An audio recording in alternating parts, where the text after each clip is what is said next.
บางคนเนาะเขาแบบหักแพงแหละ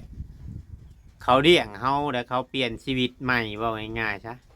โดยแม่ ปัวว่าง่ายๆซะเนาะสมมุติว่าดีแล้วมีอันคนเขามาถ่าย โดย พอเพิ่นเห็นพอเพิ่นบ่ลืม บางเดี๋ยวก็มีหลายๆคนให้กำลังใจเฮาก็ยังว่ามีคำว่ายึดสู้เนาะ อืม กับปัญหาแต่ละอย่าง แบบว่ามีผู้นั้นเว้าผู้นี้เว้าเนาะเฮ็ดให้เฮาเก็บมาคิดเนาะ แม่น อ่าเคยคิดท้ออยู่บ่ ก็บ่ท้อบางเทื่อท้อก็บ่ถอยนะ สู้ตลอดเนาะ แม่น เออ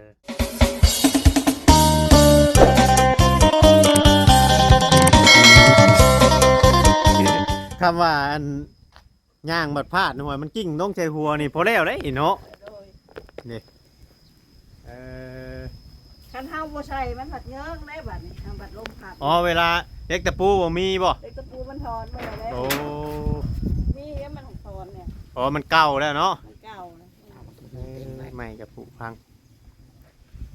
ตำบลเต็งแห้งเคิงลมผัดต่างข้างเพชรบุรี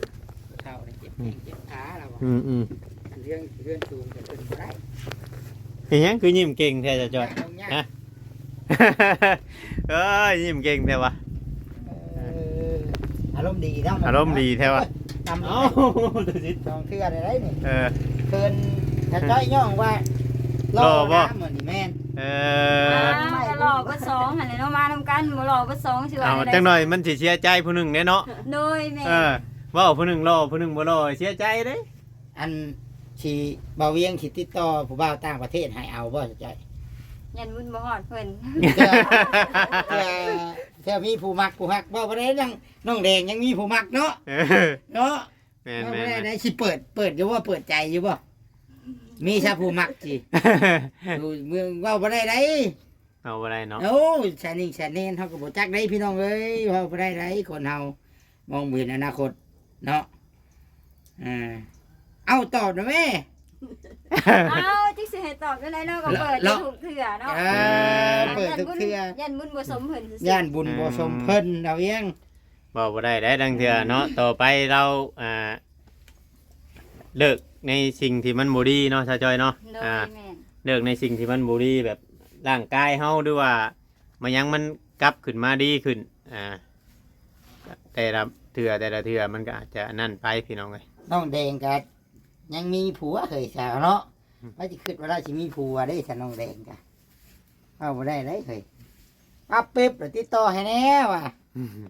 เจ้าว่าบ่แม่นเด่นไปหาผู้บ่าวไปจักเกนี่บอกว่า ลาไปหาหมู่ติ หาหมู่อะไปชวนเขาไปทางป่าบ่ บ่นะเขา ทางผู้เดียวนี่ได้ติ อืม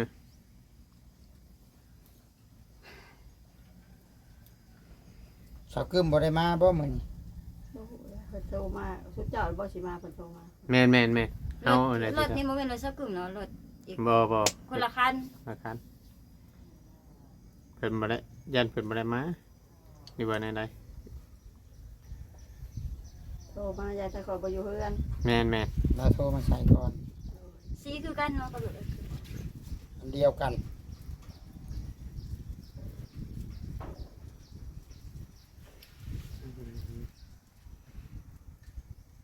บัดน้ำกินน้ำยังได้ใส่ไปเอาน้ำอยู่ใส่มากิน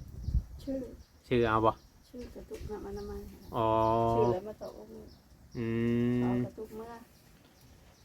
อ๋อแบบมีคนมาส่งบ่มีคนส่งน้ำแหละ น้องกระเจ้า ชื่อแล้วถกใช้กันกระติกเอา ตอกกระติก อ๋อโดยชื่อน้ำชื่อยังได้ถกใช้กระติกแต่เก็บไว้ของเขาดาวกระตุกเมื่อเนาะ แม่ แบบกระตุก เอาบ่ได้ชื่อกระตุกเขาได้ อ๋อเขามาซื้อกระตุกกับแพงอีก แม่ มันได้กินได้จากมือเขาส่งคู่มือบ่ สองมื้อเขาชงเพิ่นน่ะ อืมมันกุ้มอยู่บ่บัดนี้เอาสมมุติ อา ว่า ทิตย์หนึง หาตุกหนึงนะเอากินน้ำหน่อยดิใส่จุ่มเจ้ากะ เขาไปทางเมียนแน่ เออ มันเรือนี่ก็เขาไปทางเมียน สร้างให้เพื่อนเฮาดูตุกเงินนั่นน่ะกินประมาณ3 มื้อก็เบิดได้เนาะ2 คนซะกินเบิดได้เฮา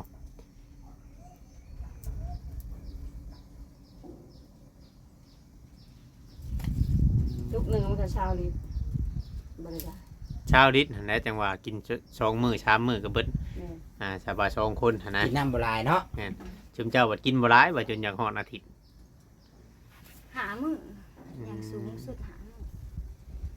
แบบเคยมีอันแบบ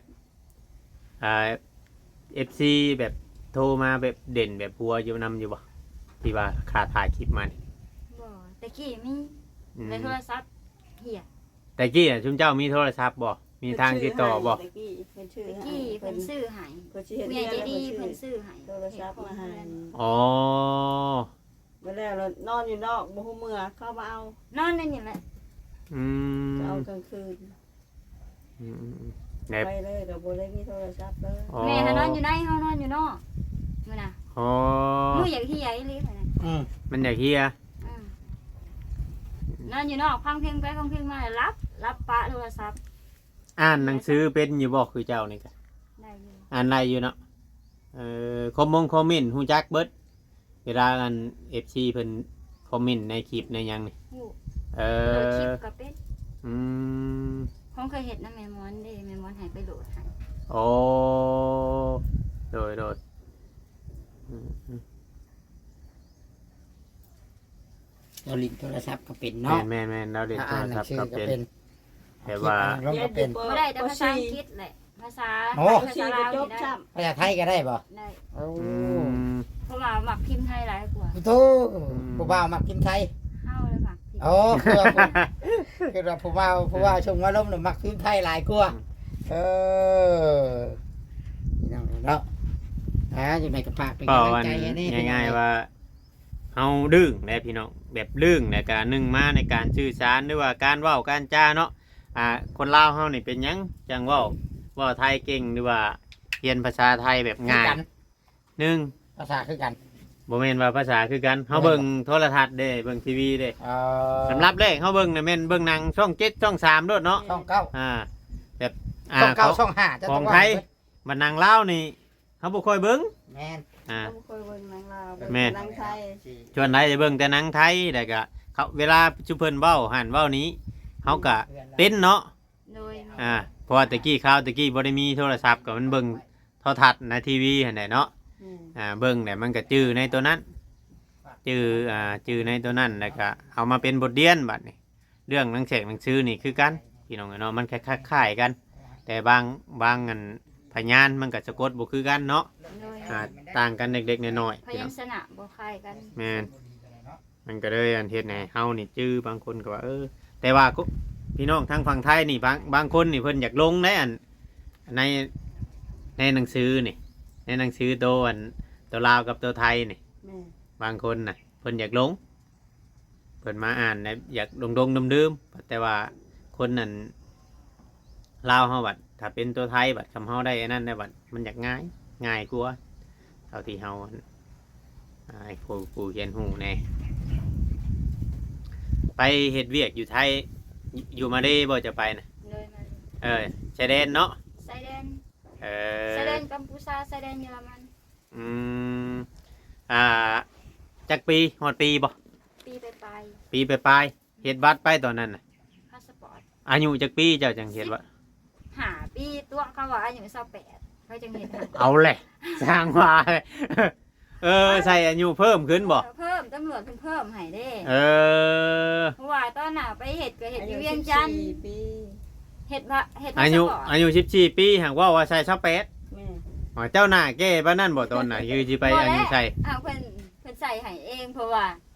อืม ให้ ตอนนี้ ใส่ บ่แม่นคำว่าไปเบิ่งน้ำพาสปอร์ตเจ้าบ่แม่นอายุ50ประจักษ์ตน แม่น เอาแล้วโอ้ยเนาะอืม ตะกี้เพิ่นไปเฮ็ดอยู่เวียงจันทน์เด้พาสปอร์ต แม่นตอนข่อยเฮ็ดทำบิดตอนข่อยตอนข่อยสิลงไทยทำบิดก็ข่อยเฮ็ดทำบิดตำบ่ก็ขึ้นเวียงพุ่นได้ แม่น บัดตอนข่อยมาเริ่มเฮ็ดเล่มที่สองมายังได้จังได้เฮ็ดอยู่สวรรค์ เล่มที่2ยังบ่ได้เฮ็ดอยู่สวรรค์ยังได้เฮ็ดอยู่เวียงอีกอยู่ เจ้าก็เบิดหลายเล่มคือกันบ่ 3เล่ม เออแสดงว่าไปประจนภัยข้างนอกนี่หลายเติบเนาะ เติบหนึง อืม ไปกับ ตอนนั้นน่ะแม่ทางป้าแอนี่ยังหันแฮงเนาะ งานมั่งสลี ก็เลยลูกก็เลยได้ไปหาเฮ็ดเวียกเฮ็ดงาน อืม เพราะว่าคู่มือนี่สมมุติว่าทั้งเงินชาวจ้อยเพิ่นนั่นไปเฮ็ดเวียกเฮ็ดงานก็บ่คำอยู่ผู้เดียวอะไรก็บ่นั่นปานใดเนาะแม่นเนาะ บ่กล้าให้อยู่ผู้เดียวแล้วเบาหวานความดันอิหยังต้องได้เช็คตลอด อืมแบบไปหาหมอไผพาไปจ้ะ เอื้อยดู เช็ค ป้า เรื่อย อืม เขามีแนว เครื่องตรวจ อ๋อเขามีอันเครื่องวัดความดันบ่ แม่น โอ้ เครื่องกวดเบาหวานเครื่องกวดอันนะเขาซื้อมาสำรองไว้ให้เพิ่นเบิดหลานเพิ่นเด้เขาก็ ครับ พอ เอื้อยลูกเขาแม่เขาก็เป็นคือกันเบาหวาน อ๋อ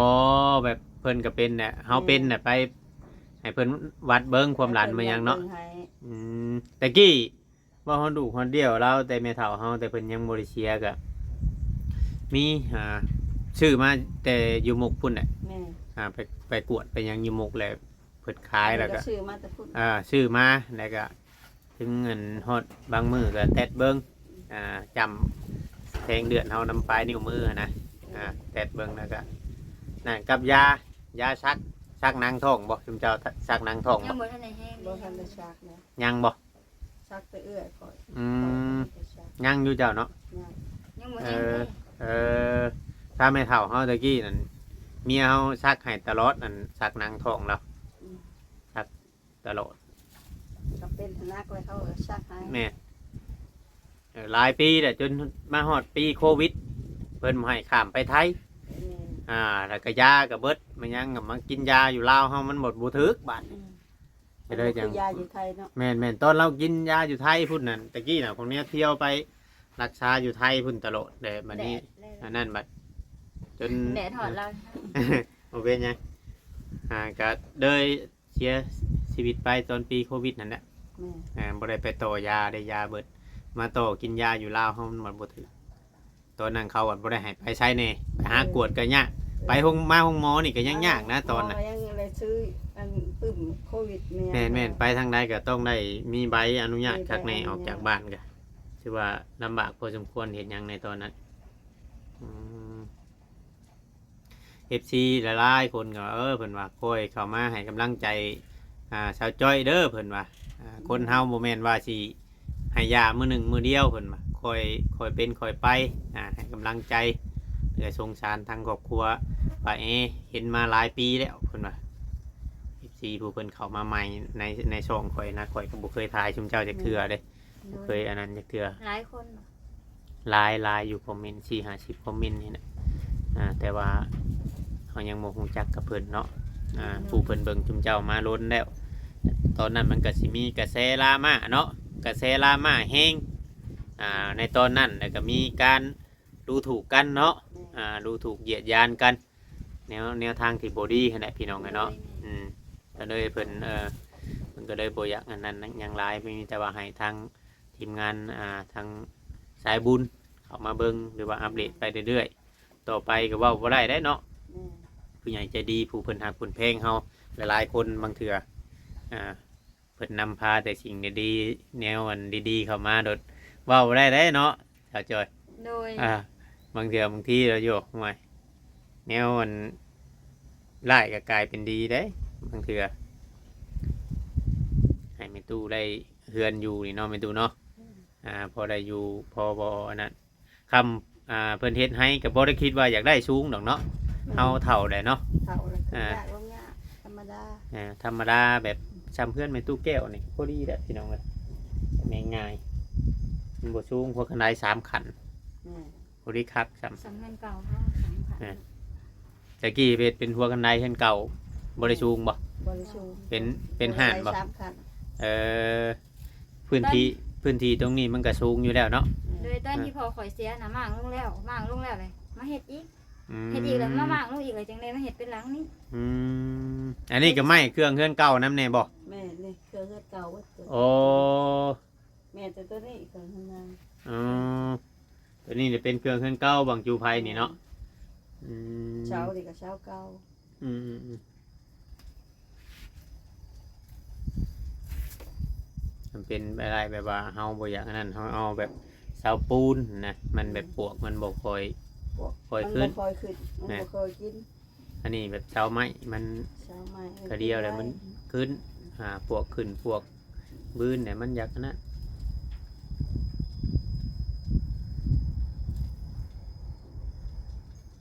ไปนั่งเถื่อไปเฮ็ดเวียกไปรำไห้รำนานี่เจ้าก็รำคือกันบ่ไปบ่เจ้าก็ ไป เออ ถ้าก็บ่ได้ไปปีนี้แล้ว อ๋อปีนี้เนี่ยคือว่าบ่ได้ไปเนาะ บ่ได้ไปปีนี้กล้าลูกก็บ่ให้ไปดำนาลูกก็บ่ให้ไป อืมเท่าเลยก็แล้วยังได้เฮ็ดเวียกอยู่เลยพี่น้องเอ้ยมีแต่ไปขุดแต่จิโร่ชื่อปีนี้เนาะ บางเทื่อพุทธเจรอยังถามค่ะบ่ไหว้เพิ่นอยู่บ่ได้เลยเป็นปล่อย เคยเฮ็ดเนี่ยเนาะไป เคย เนาะ เฮ็ดแล้วอยู่บ่ได้ เคยเฮ็ดนี่เด้ ไปเลยจ้ะ มันต้องอยากไปแบบเฮาเคยเฮ็ดแบบเดียว เคยเฮ็ดเคยไป เฮาเห็นหลายคนอยู่คนเฒ่านี่แม่เฮาคือกัน ตื่นก็ ห้า ตื่น ม แต่เช้าได้บ่าวเว้ย เออ ไปหาโมง เช้า เอ ๆแล้วกลางคืน อน อนบ่หลับ น่าบ่ละจากหลับแล้ว11 12โมงยังบ่หลับ บ่ จังเป็นเพียง เออห่างบ่ได้เมื่อยบ่ตอนเว้น บ่บ่ได้เมื่อยหาวอยู่หาวนอนกลางเว้นหักบ่นอนบ่หลับกลางคืนก็บ่หลับ อื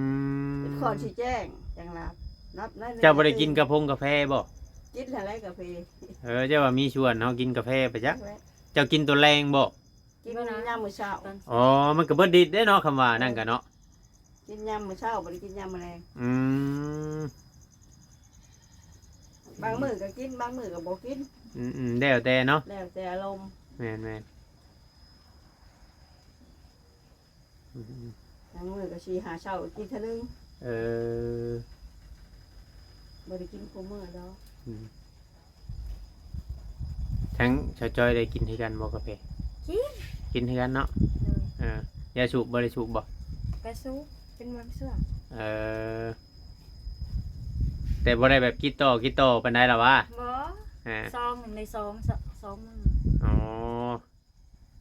เขาบ่สูบนี่เมื่อยบ่ ก็บ่แต่ว่าเวลาเขากินเขาวซื่อๆนะถ้ากินเขาวมันรู้สึกแบบกินอาหารเลยมัน อ๋อ เพราะว่ามันเข้าปากอะก็ เออ สูบบ่คิดซ้ำมันถึงกะทิซ้ำ อืมมันลื่นเนาะแน่คอยถอยคอยยังห่างออกจากมันไปนำมันจังอันนั้นจังหน่อยบ่จะห่วยตัวเองสุขภาพย่ำแย่แต่บ่มีผู้เบิ่งแม่เด้ จักไผสิเบิ่งไผได้แม่กะเฒ่าได้ อ่า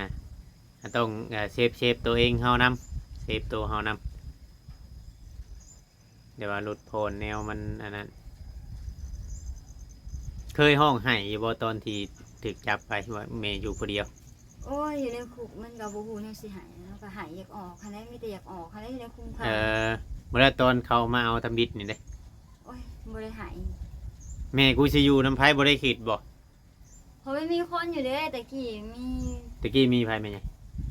อยู่กับเจ้า ผัวแต่กี้เฮาเคยมี อ๋อ เป็นแม่ห้าง อืม เฮาติดคุกออกมาเลยป้ากันเลยนะ อ๋อโดยอืม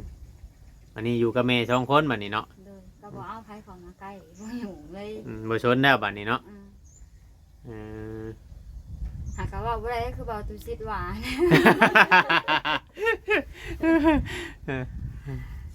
เว้าบ่ได้เนาะนังเทื่อ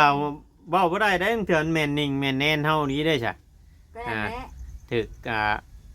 ผู้เพิ่นฮักเพิ่นแพงเฮาสมมุติว่าในเฮายาในสิ่งตัวมันนั่นบางเทื่อเนาะอันนี้เฮาเว้าแนวแบบสิ่งที่เฮาเคยเป็นเคยเห็นในบางคนเนาะเขาแบบฮักแพงแหละเขาเลี้ยงเฮาแล้วเขาเปลี่ยนชีวิตใหม่เว้าง่ายๆซะโดยแม่ ปัวว่าง่ายๆใช่เนาะสมมุติว่าปัวเจ้าให้เจ้าเลิกในสิ่งเสพติด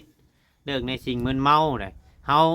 ร่างกายเฮาบางเถื่อมันโชะใสขึ้นมาเนาะไปเนาะ แม่ โชะใสแบบสดชื่นขึ้นมาบางเถื่อเพิ่นให้จุดเปลี่ยนเด้เพิ่นให้จุดเปลี่ยนของชีวิตเด้บางเถื่อเฮาเกี่ยงเฮากล้วยขึ้นมาเว้าบ่ได้ถึกมีคนฮักคนแพงเฮามี FC เฮามีผู้รักผู้ใหญ่เนาะผู้เพิ่นเบิ่ง โดย ผู้เพิ่นบำบัดจิตใจผู้เพิ่นเฮ็ดให้เฮาโสดใสขึ้นมาอีกเทื่อนึงว่าง่ายๆซะจากที่เคยลงพิษ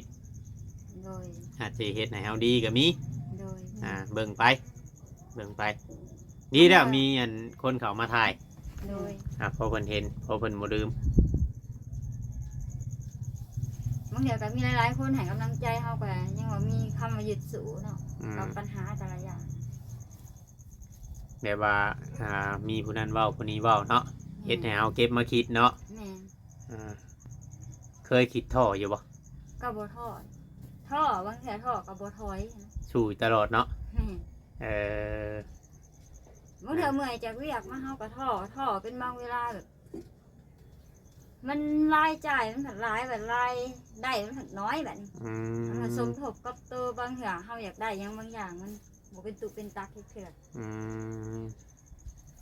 เจ้าหาเงินไปแบบนี้อะเจ้าเก็บหลายๆที่ชุดแบบว่าเจ้าหาไปแต่ละมือสมมุติว่าในช่วงที่เจ้าอยู่กับแม่เจ้าสองคนนี่เก็บหลายๆที่ชุดเท่าไหร่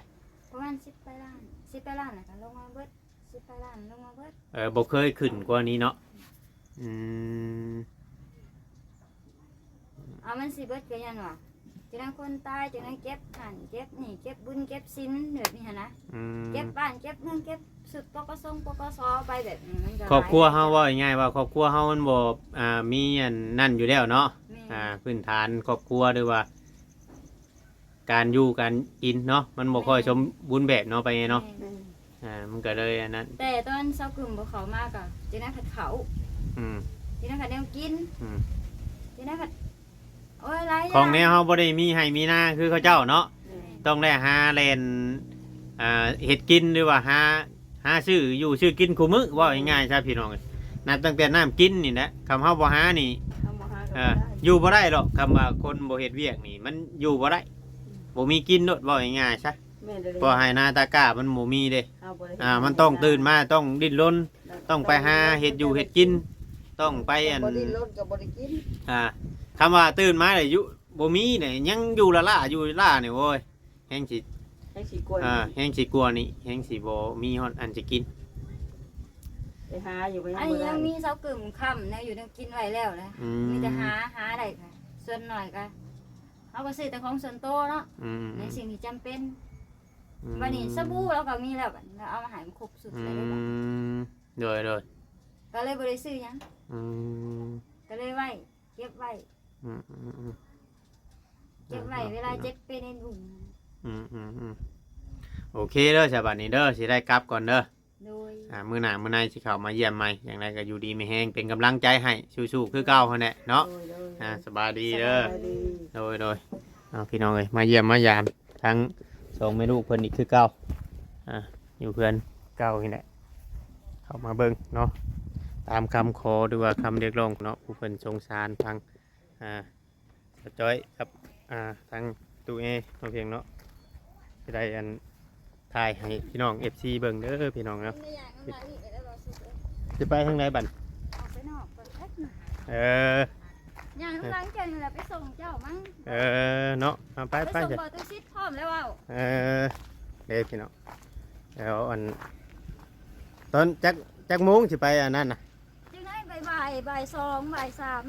ไป บ่าย แป๊บเดียวหนึงนะประมาณ2 ชั่วโมงก็แล้วน่าจะ เฮ็ดอันนั้นบ่2 ชั่วโมงแล้วบ่ น่าจะ 2 ชั่วโมงแล้วอยากให้คนเข้ามาหาหลายอยู่บ่นี่ โดยยังให้คนเข้ามาหาหลายๆเป็นกำลังใจให้น้องใจหน่อยเด้อ โอเคเดี๋ยวสิพาทีมงานสายบู้เข้ามา ยังมีหลายคนแฮงเดี๋ยวจังไดกับคลิปนี้กับประมาณนี้แหละเพิ่นย่างไปพูดนี่แกพี่น้องเนาะคลิปนี้บ่าวเวียงขอโตวก่อนพี่น้องขอกล่าวคำว่าสบายดีพี่น้อง